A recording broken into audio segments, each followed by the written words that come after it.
লিনসা, এই মুহূর্তে আমি বিয়েটা করতে পারবো না। কেন? লিনসা, আমাকে সভাপতি হতে হবে, আর আমি এখন বিয়ে করলে আমি ইলেকশনে দাঁড়াতে পারবো না। আমার চাইতে তোমার রাজনীতি তোমার কাছে বড়। তুমি একটু ওয়েট করো, আমার জন্য একটু অপেক্ষা করো। তোমাকে ভালোবেসে আমি কি পেয়েছি? ভালো থাকো।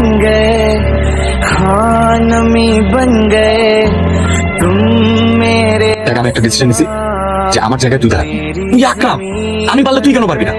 তার মানে তুই তোর পথ ছেড়ে দিচ্ছিস? হ্যাঁ, তুই রাজনীতি করবি না? উত্তরা 7 নম্বর সেক্টর নিবাসী মোহাম্মদ জয়নাল হকের ছেলে সাগরের সাথে থাকলে বলো বাবা কবুল।